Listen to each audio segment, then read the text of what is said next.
here it's a struggle even to get them onto our televisions because we're asked to pay money. After paying 7 years of your life, then you pay 2 million shillings to get your film onto channel XY, whatever. I'm Natasha Kimani. I'm a governance and public policy expert and the host of Talk to Me Direct podcast. In this series, I speak with 8 incredible thinkers in Africa, people working to solve complex challenges across the board. We discuss the civic space in Africa, the physical and online spaces where people come together to exercise their rights in shaping our societies. Judy Kibinge is a prolific producer, writer, filmmaker, and thinker. In this episode, I speak with her about the role of shaping narratives that support democracy in Africa. Welcome, Judy. Thank you so much. It's wonderful to be here. I must say I'm a huge fan of yours, so I'm fangirling here. I remember watching one of your films when I was 16, Dangerous Affair. It was a very scandalous thing back in the day. But I remember saying, this was so incredible. And I think it was one of the first, or if the first rom-com I've ever watched from Kenya. How was it making that? Just let's start from then. How was that experience, being a filmmaker that has pioneered and done incredible things in Kenya and for Kenyan lives? Yeah, so it was 2002, and it was a really different scene from, what it is today. I think we forget how far things have come. There's just a proliferation of all kinds of content, whether you're watching Showmax or whether you have been part of, seeing this enormous revolution that Citizen made possible with all the different soaps and so on. All of that wasn't there. And so it's always an amusing thing to meet someone who 20 years later will reveal that they saw Dangerous Affair when they were 12 years old and perhaps were slightly traumatized by this very liberal, fast-paced Nairobi that we had never really seen on screen.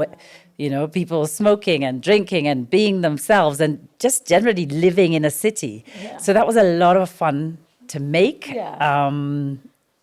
Do you think it changed the Kenyan film landscape and how we started thinking differently about telling stories?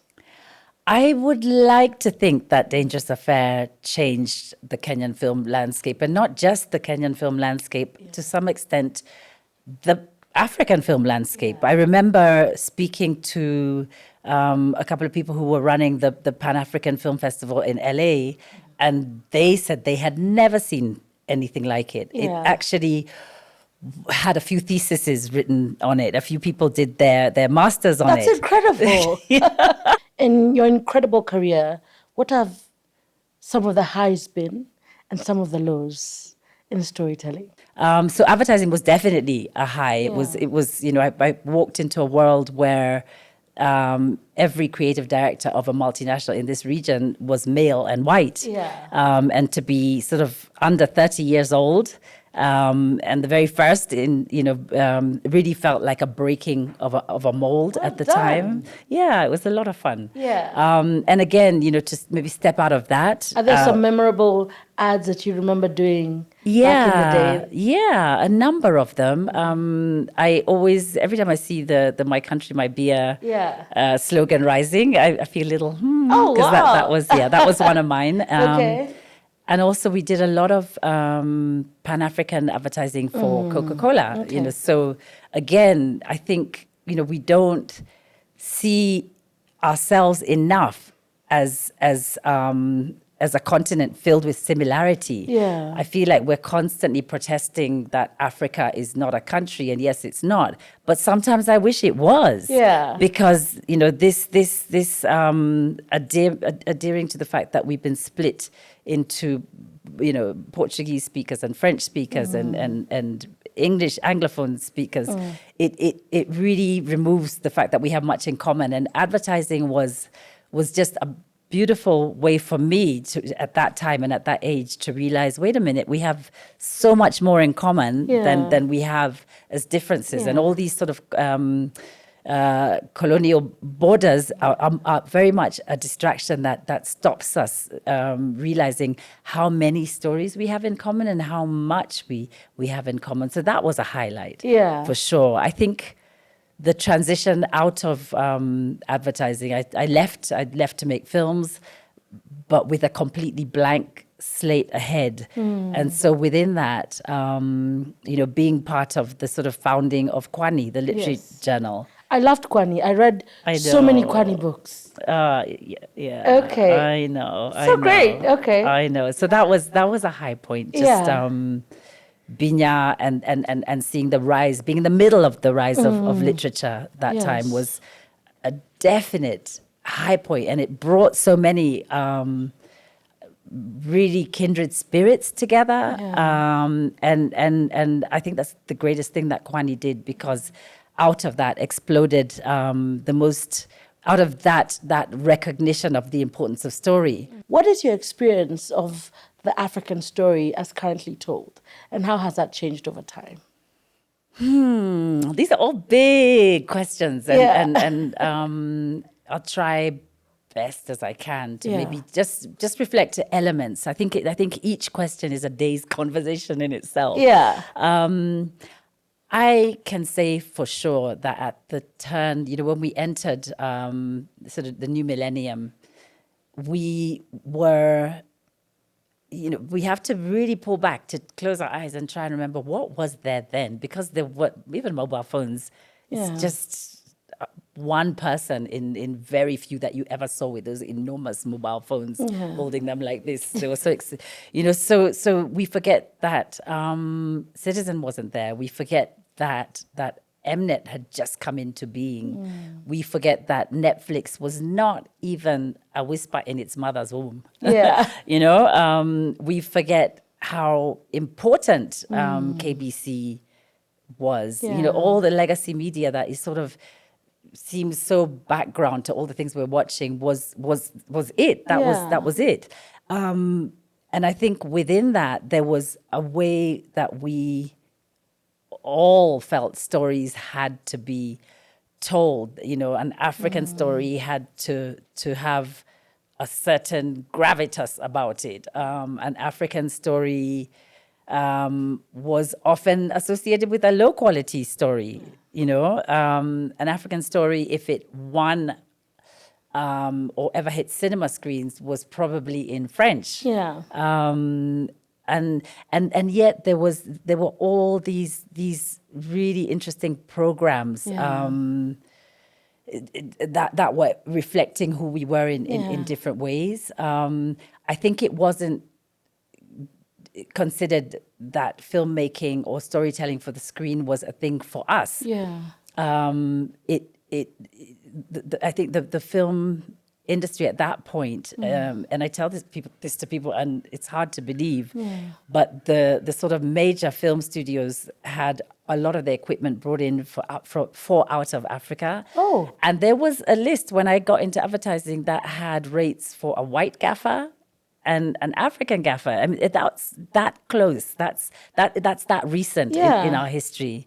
And so when we look even around this studio or this room and we see not a foreign face in sight, that you realize there has been a great democratization of storytelling. And that kind of began very much when everything went digital, because of course in the 80s, the 90s, everyone was shooting on tape or on film, and if it was film you had to send it away, and that expertise never felt like it was ours. So I think that storytelling has been so vastly democratized. It is no longer this sacred cow, as we see the rise of our own TikTok stars and Instagram, influencers, all telling stories in the ways that they would like to tell stories, and as well as the films. I'm curious, is this why you founded Docubox? And what's the story behind Docubox? And why does it matter for Africans right now? There's a way that there are all these very real things happening around us, and they're either on the news or they're being told in a very dry way. And that led me in a roundabout kind of way to then really, I came across an article, and it was an article in the paper about a massacre which had taken place in the north of Kenya, and it was Wagala. And I just couldn't believe this little article. It was talking about tens of thousands of people shot on a runway in my country. No way, I had to go. But it took a long time. It took about 5 years to raise that money, and it took about 5 years to make that film. And the making of this particular film, Scarred, it just took a lot, because I didn't know how money was raised for documentary film. I didn't know that I was supposed to have a trailer and then take it to markets and apply to funds elsewhere. I didn't know the language, but I just knew that story had to be told. And so by the time I finished it, limped over the finishing line, I was working on other things and putting the money into to just trying to complete this bloody film. By the time I finished it, I really realized very much that there was this enormous need for a place that felt like home, where a community of non-fiction filmmakers could come together, give each other tips and most importantly, that could give people money. Yes. Because if you don't have money, you can't make films. Agreed. So Docubox was born out of nudging by, in particular, Joyce Nyairo of the Ford Foundation had seen a few of my documentary films. It took about 2 years for me, because I'm not a producer, I'm a writer-director. Yes. So by the time I had the guts to sort of accept the challenge to set up a film fund, a good 2 years had passed. And it surprised me. It's been a 10-year journey. Building Docubox and raising funds for it, not easy. And birthing many, many really powerful documentary nonfiction films. If we challenge it, because I'm talking about it from the context of African lives and lived experiences, how can storytelling reflect my challenges? The things I'm facing at a very local and granular level? And is it important for storytelling to do that?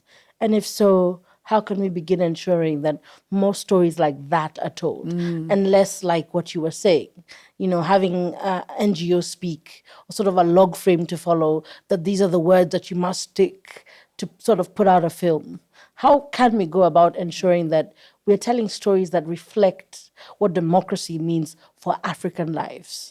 I think if I look at the body of work, because it's a body of work that we've supported at Docubox over the last decade. We just turned a decade old last month. Happy birthday. Happy birthday to us. That first batch of films did just that. And I think it's because we began with asking filmmakers and storytellers, do you have a story that matters deeply, deeply to you? We didn't throw out a call and say, give us your democrat. No. And then you find that actually we are very naturally civic-minded. Yeah. We really are. Like, as Africans, I don't know if there is any other continent on earth that cares as much about justice and fairness. Because people sent in stories like that. And I think the question then began, that came out of that, was how can we help these storytellers really understand that they can stay true to that story by following their characters and allowing us to experience and see life through the eyes of their characters. And I'm going to talk briefly, even though we came on as later funders onto to Softie, for instance. A film by... It's one of my favorite films. I loved it so much. It's amazing, right? Yeah. So Softie, a film by Sam Soko, produced by Tony Kamau, filmed over the course of 5 years, edited for another 7 years in the making that film. It's doing exactly what we say we would like stories to do. And now I'm talking about nonfiction.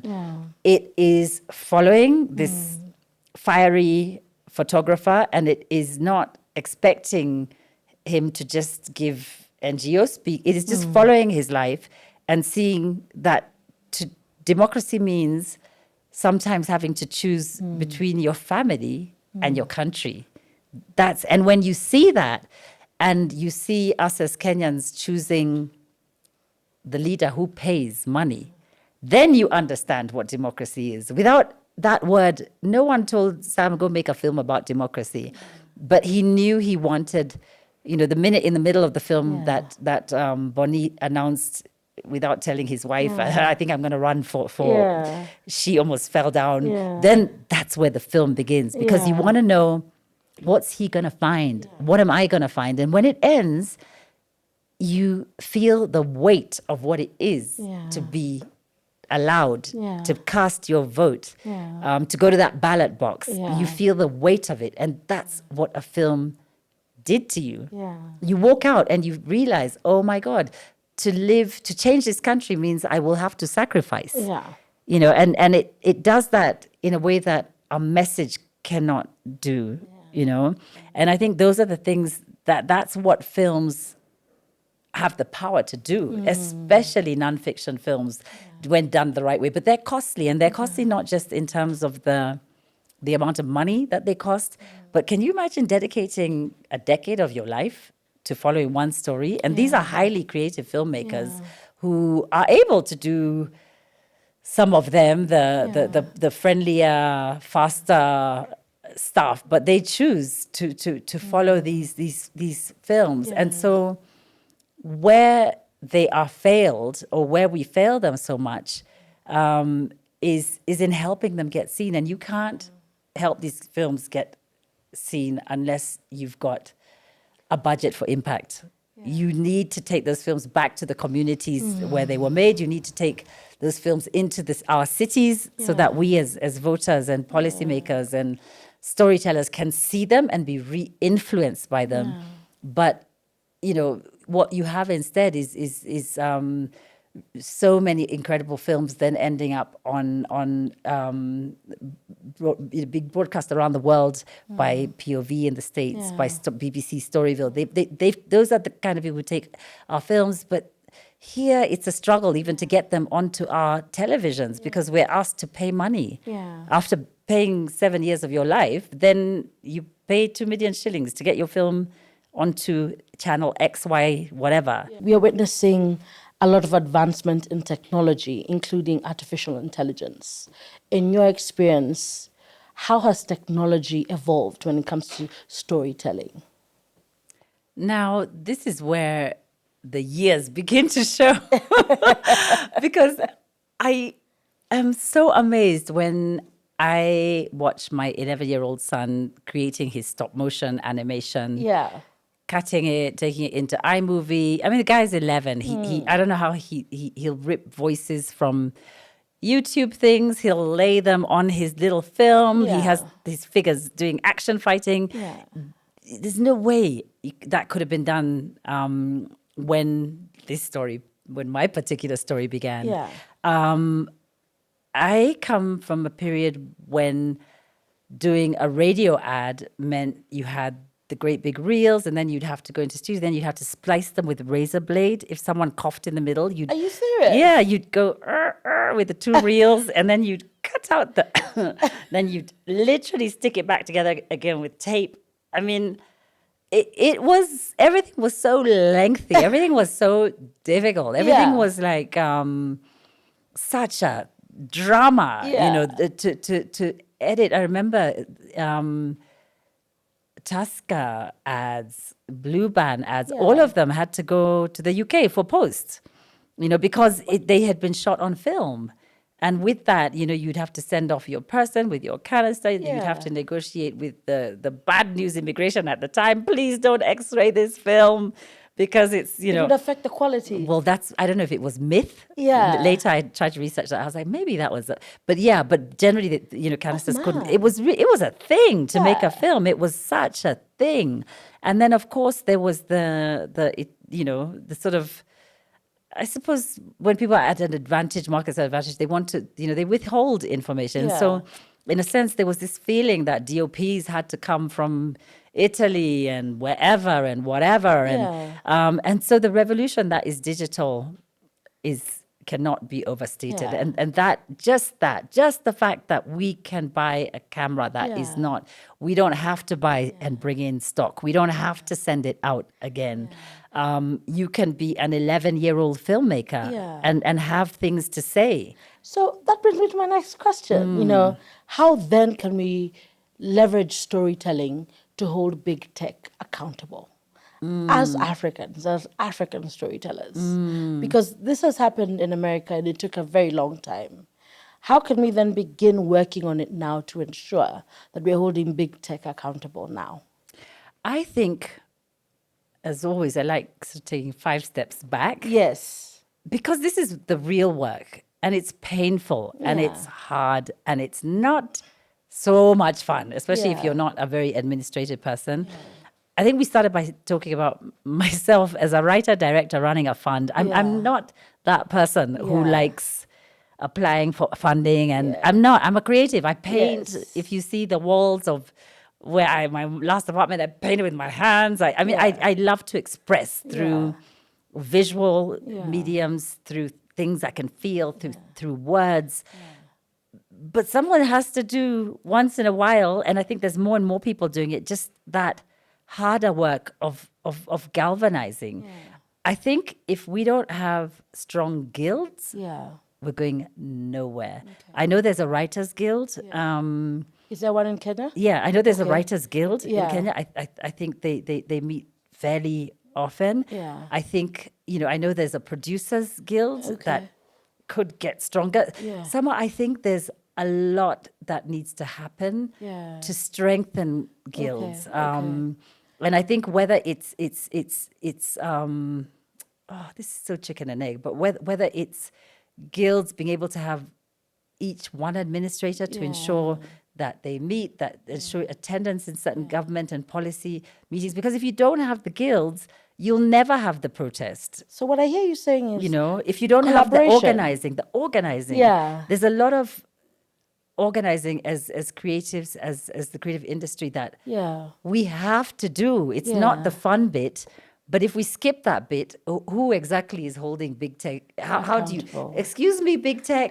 Don't do that, please. It's taking away my business. There's nothing listening to us. It's really, But the answers are in the numbers, and the answers are in a kind of cohesiveness, and it hasn't proved easy. I think. Also because our industry is very vibrant, very active. Everybody's hustling. Everyone's looking for the next this or that. And so time is a problem.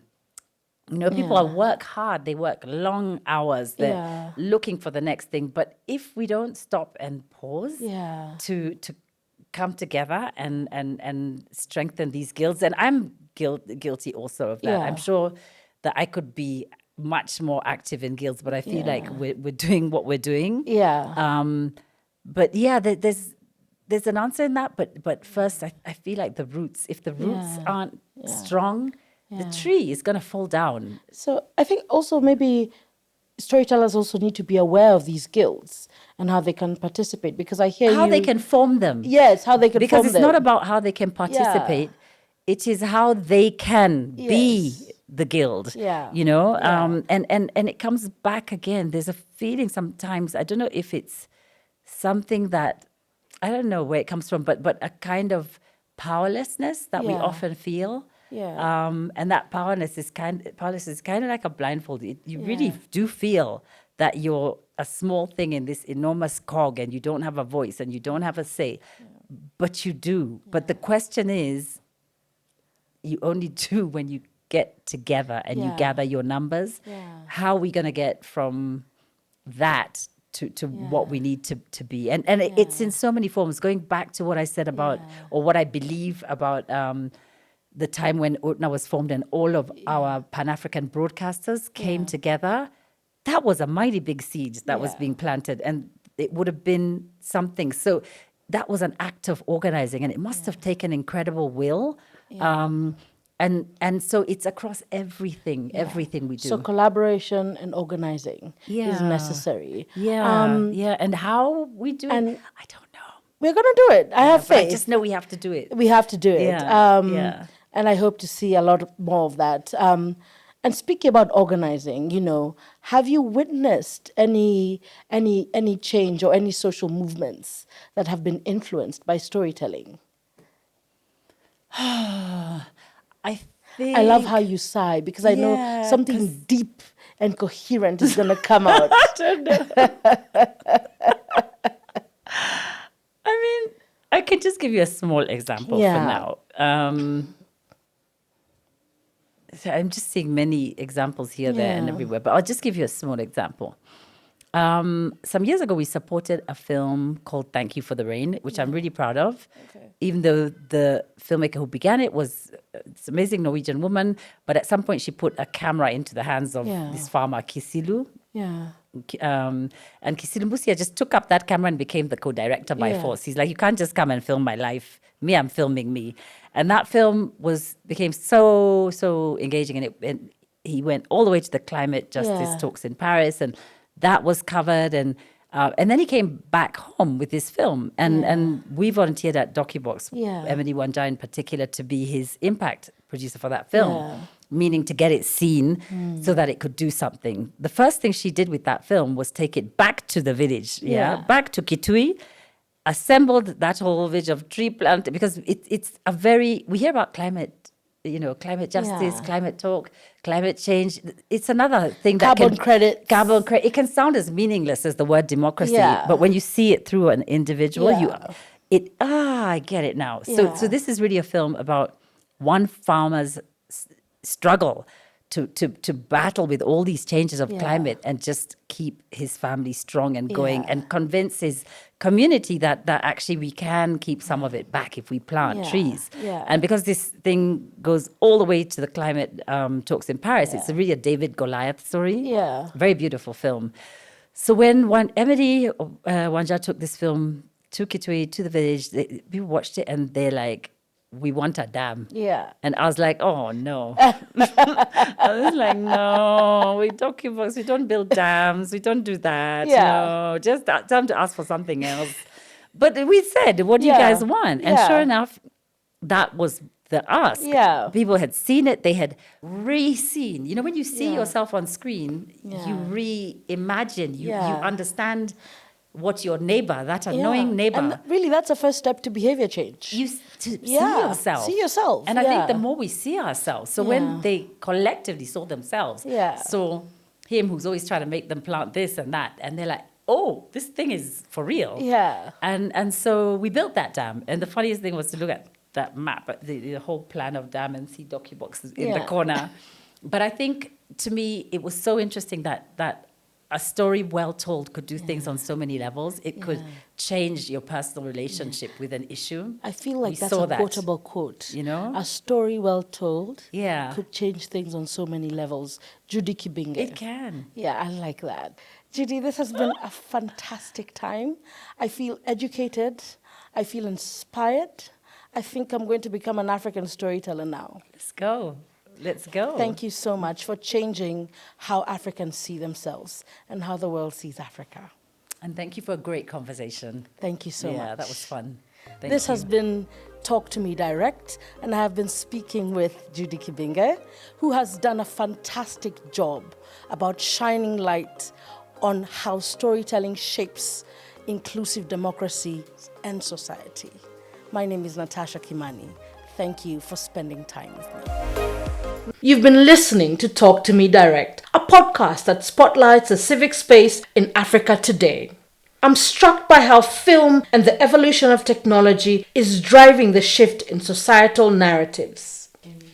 In the next episode, I will speak with a change maker turned state official who is passionate about the role of technology in democracy, Nigeria's Honorable Minister for Communications, Innovation and Digital Economy, Dr. Basun Tijani. We will focus on technology and emerging innovations, looking at how they can be harnessed for inclusive governance. Follow and subscribe on YouTube and everywhere you get your podcast.